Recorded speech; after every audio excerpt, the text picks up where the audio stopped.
Stacca la macchina e Corina Jet, velocissima dall'esterno, conquista il comando nei confronti di Capitan Cash LP. Gli altri più discosti, con Corina Jet che ha cotto veramente una partenza volante dall'estremità dello schieramento.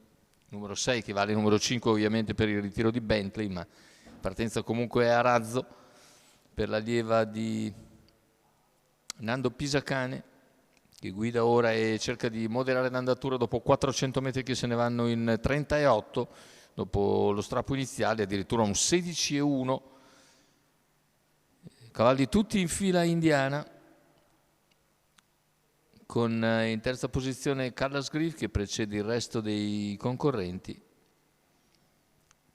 In coda c'è Cosmos del Ronco che ora ha mosso all'esterno e viene avanti gradualmente, ma subisce l'anticipo di Beverly Trio che a sua volta è anticipata da Capitan Cash LP che ovviamente sposta su Corina Jet. Intanto un parziale addirittura in 32,1 ha costretto Capitan Cash LP a uscire all'esterno e a portarsi al sediolo di Corina Jet, che ha completato un chilometro in un tranquillissimo 1,17,8. Ora però si accendono le micce e i due all'avanguardia allungano sensibilmente, faticano a tenere il ritmo gli altri due, vale a dire Beverly Trio e Cosmos del Ronco.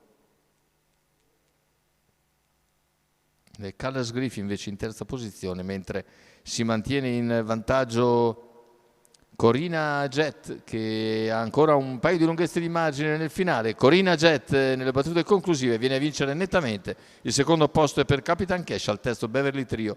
Più indietro c'è invece Cosmos del Ronco, 1,15 netto ma 28,9, un doppio 28,9 a chiudere il mezzo miglio finale per una Corina Jet davvero intonatissima oggi.